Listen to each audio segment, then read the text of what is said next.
Assalamualaikum warahmatullahi wabarakatuh. Masih bersama saya Suwandi di channel Dunia Ikan Gabus. Kesempatan hari ini kita ingin menjawab pertanyaan-pertanyaan dari rekan-rekan yang sudah masuk chat ke WA ataupun ke kolom komentar ya. Pastikan kalau teman-teman mempunyai permasalahan tentang ikan gabus apapun itu, kalau memang belum menemukan solusi, mungkin bisa sharing dengan saya. Mungkin dengan sedikit pengalaman yang pernah saya lakukan sampai hari ini, berkecimpung di dunia ikan gabus, bisa kita berbagi kepada teman-teman. Mudah-mudahan dalam hal budidaya nanti bisa lebih baik ya. Langsung saja pertanyaan pertama dari Wendy, ini di Jakarta. Ya, selamat sore Mas Wendy. Harapan saya tetap pantau terus dunia ikan gabus sehingga pertanyaannya bisa terjawab. Saya mempunyai gabus hias, Pak, jenis Kanagacua. Apa jenis ini bisa besar dan apa bisa saya jodohkan? Ya, saya ada 6 ekor dan usia berapa bisa dipasangkan, Pak? Ya, jadi ini sebetulnya bukan tema kita ya, karena memang tema kita adalah ikan gabus konsumsi ya, tapi tidak apa-apa ya.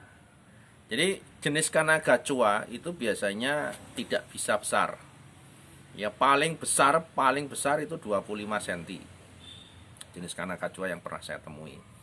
Itu pun sudah dipelihara sampai 5 tahun ya, sudah lama sekali.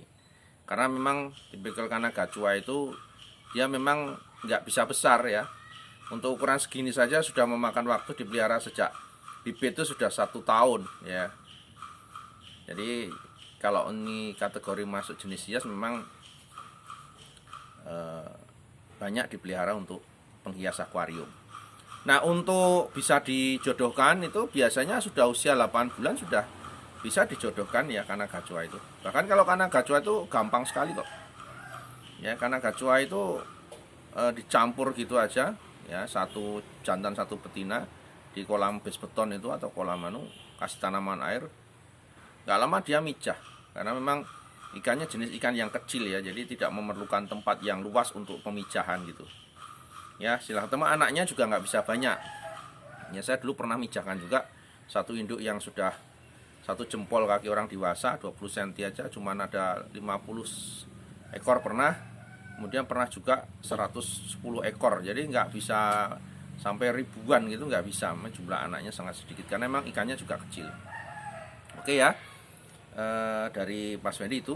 Kemudian dari Pak Cipto Adi, ini Bapak yang ada di Tangerang. Kalau bisa Pak bikin video untuk pengolahan albumin ikan gabus. Oh iya Pak Cipto ya. Nanti Pak, yang penting terus ikuti channel Dunia Ikan Gabus. Nanti pasti Bapak tidak akan ketinggalan untuk mengikuti video pengolahan albumin. Pasti nanti sudah waktunya sampai ke situ ya. Kemudian dari Pak Sudaryanto, ini yang ada di Solo. Ya. Kalau umur bibit yang siap tebar itu umur berapa bulan, Pak? Dan ukurannya berapa? Dengan pada tebar berapa, Pak, per meter kolam?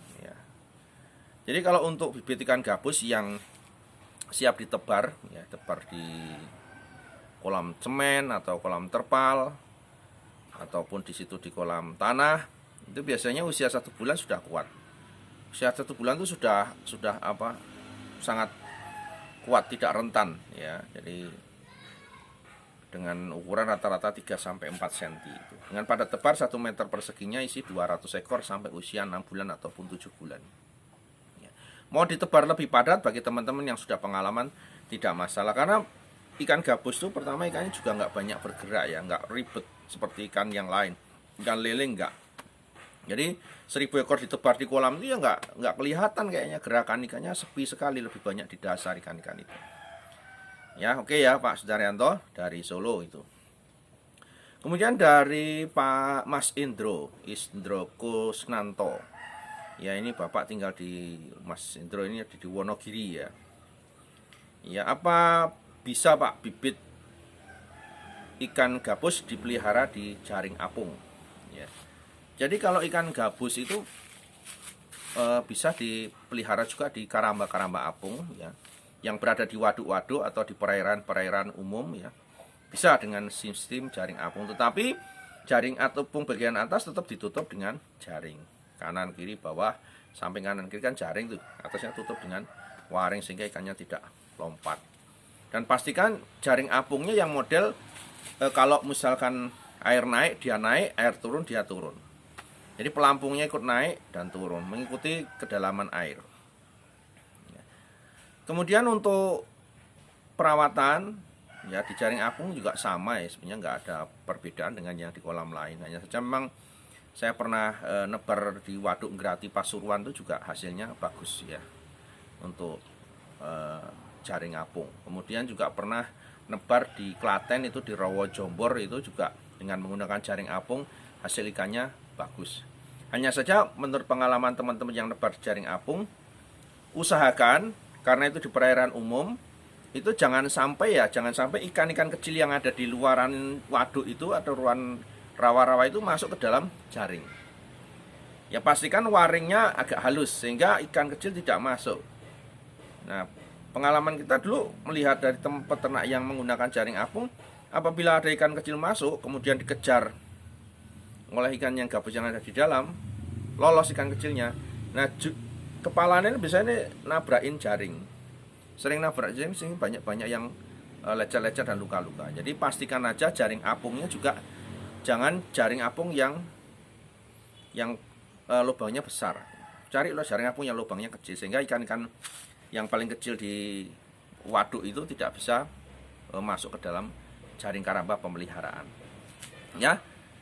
Oke, itu jawaban dari saya untuk edisi hari ini. Ya, terus panteng channel Dunia Ikan Gabus, jangan kemana-mana karena satu-satunya channel yang membahas tentang ikan gabus ya di dunia, bahkan cuma ada di sini, di Dunia Ikan Gabus ya. Akan rutin membahas, mengupas dan akan memberikan solusi tentang budidaya ikan gabus, baik pembibitan, pembesaran, pengolahan, dan nanti untuk juga edisi di bagian pemasaran. Ya, sampai ketemu lagi di episode berikutnya, di part berikutnya. Jangan kemana-mana, tetap di channel Dunia Ikan Gabus. Saya akhiri, assalamualaikum warahmatullahi wabarakatuh.